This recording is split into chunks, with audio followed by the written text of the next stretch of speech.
Welcome to this very special edition of Bat Crazy. Now, this is to commemorate 100 days in office for the Trump administration. 100 days ago, a new sheriff arrived in town. His deputy, an everyday, ordinary, rather affable bloke called Elon. Yes, his deputy.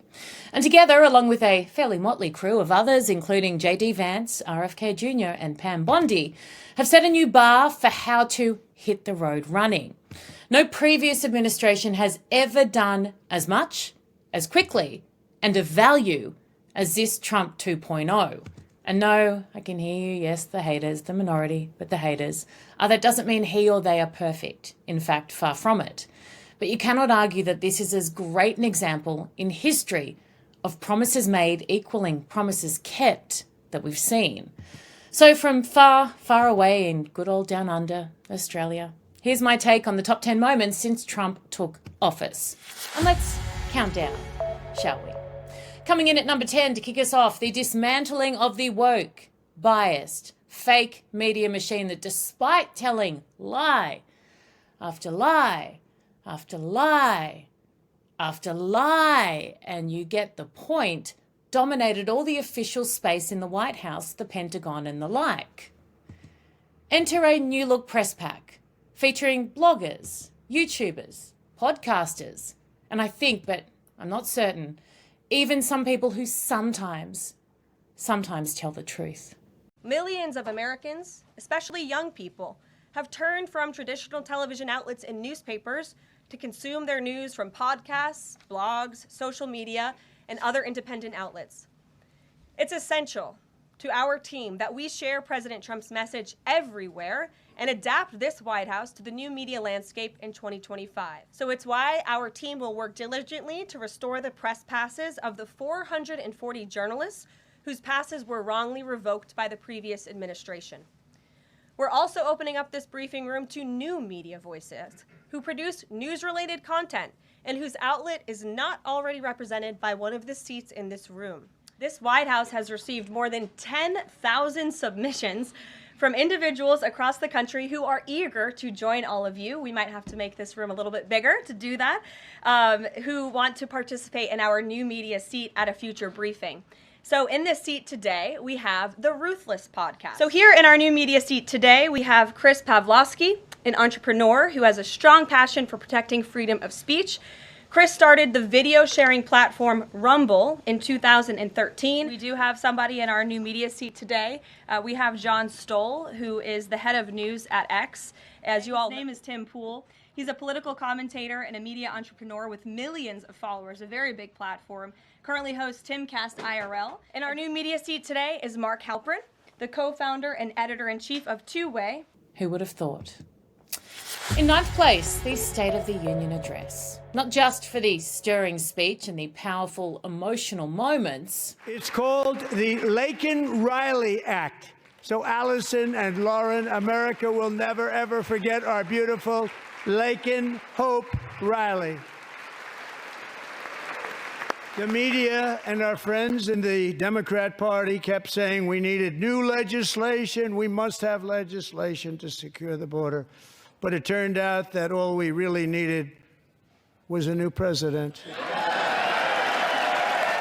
I believe that my life was saved that day in Butler for a very good reason.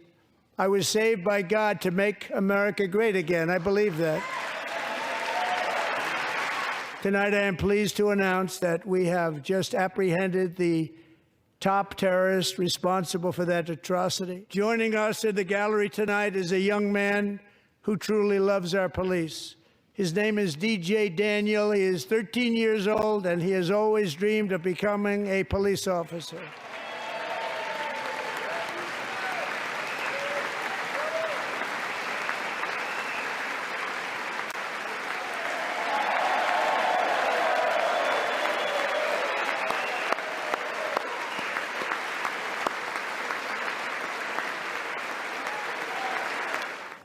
But in 2018, DJ was diagnosed with brain cancer.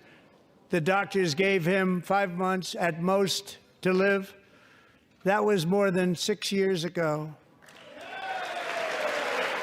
Since that time, DJ and his dad have been on a quest to make his dream come true, and DJ has been sworn in as an honorary law enforcement officer, actually a number of times. The police love him, the police departments love him. And tonight, DJ, we're going to do you the biggest honor of them all. I am asking our new Secret Service Director, Sean Curran, to officially make you an agent of the United States Secret Service.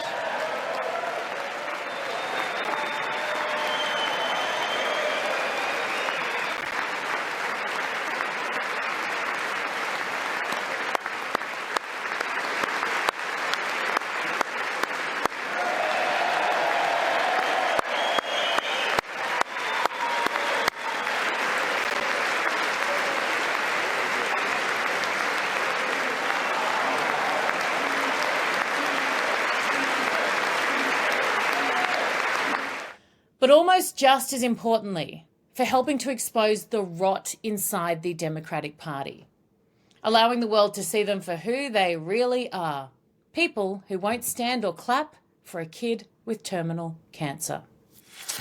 And number 8, the deportations, not of innocent, values-driven, morally conscious suburban living citizens, as some would have you believe, but of cruel, callous, murderous gangsters here illegally. You can see behind us in the wider shot, the North Lawn is dotted with 100 yard signs that show illegal immigrant mugshots next to the heinous crime that they have been accused of.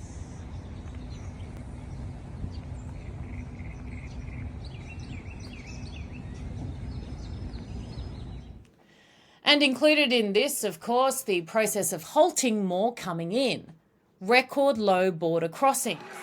The number of illegal border crossers released into the United States is down, listen to this please, 99.999%. Despite Biden finding every excuse under the sun, Trump and Border Czar, our favourite Apple man, immigrants are welcome here. No hate, no fear. Immigrants are welcome here. No hate, no fear. Tom Holman understood the brief and delivered immediately and then some, prioritising the safety and well-being of Americans over some dangerous woke version of suicidal empathy. Go figure.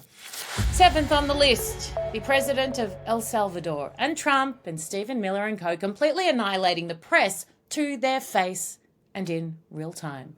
It was magic.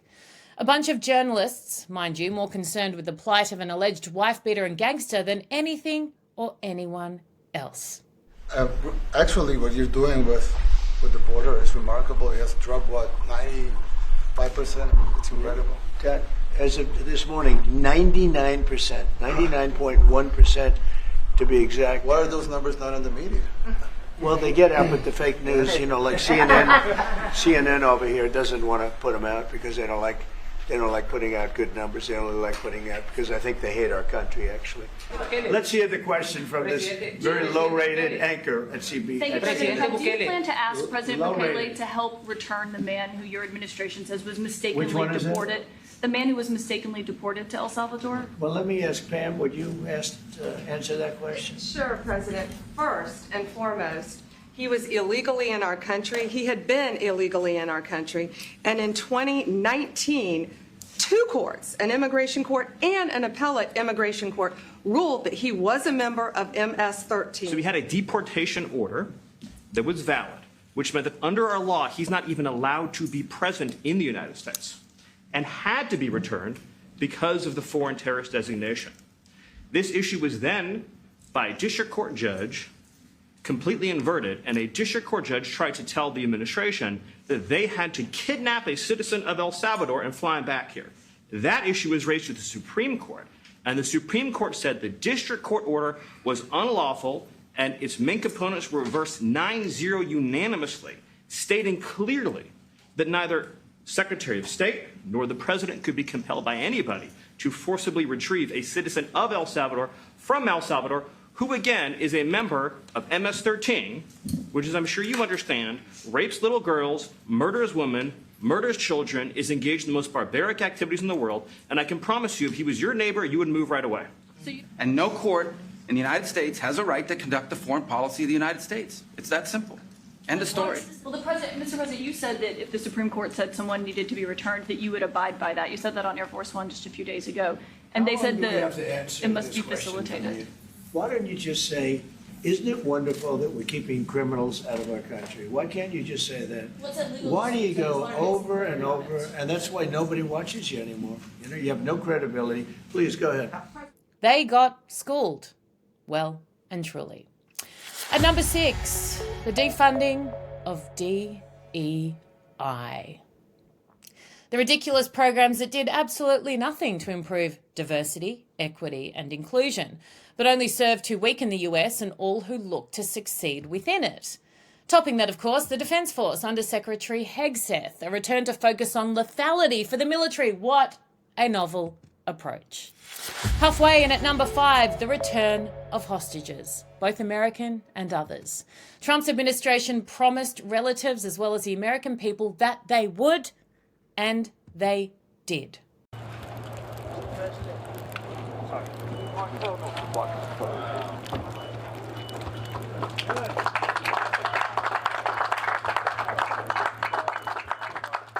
President Trump greeting Mark Fogel, that is Steve Witkoff, who flew to Russia today, met with Vladimir Putin. What's your message to the president? Mr. Trump, I'm so grateful for you to bring me home and for American government. And I never felt more blessed to be American, and I'm so happy to get home. Thank you. Welcome home. Thank you so much. My family and I, myself, we believe you've been sent by God to release them. You can really help. You didn't think you were going to get out? No. Once you were elected, we heard that you want to do everything to make a deal as soon as possible. And You're so happy. Yeah. Well, we said you better let us. Not even believable. thank you. We'll get them out. We'll get them out. Thank you so much. Thank you, John. You take care of yourself. Okay?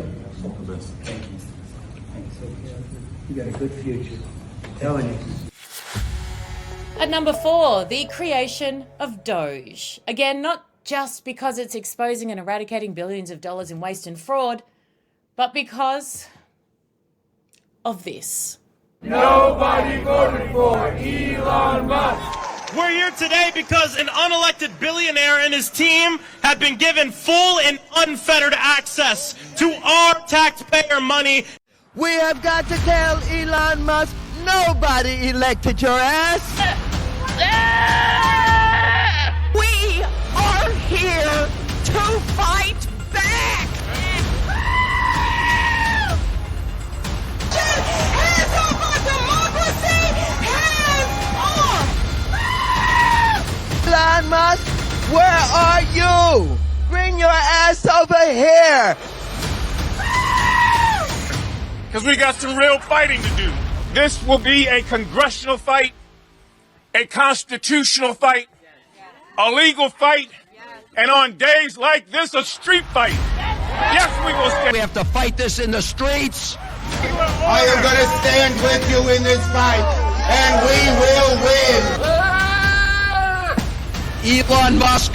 To Elon Musk. Elon Musk. The Elon Musk. Elon Musk. Elon Musk. Elon Musk. Yeah. The capitulation of Democrats and all in their corner was a sight to behold. I don't think anything will ever give me as much joy.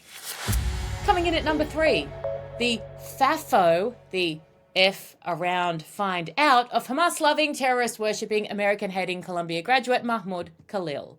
Mark Rubio put it so eloquently. If you tell us when you apply, hi, I'm trying to get into the United States on a student visa, I am a big supporter of Hamas, a murderous, barbaric group that kidnaps children, that rapes teenage girls, that takes hostages, that allows them to die in captivity, that returns more bodies than live hostages. If you tell us that you are in favor of a group like this, and if you tell us when you apply for your visa, and by the way, I intend to come to your country as a student, and rile up all kinds of anti-Jewish student, anti-Semitic activities. I intend to shut down your universities. If you told us all these things when you applied for a visa, we would deny your visa. I hope we would. If you actually end up doing that, once you're in this country on such a visa, we will revoke it.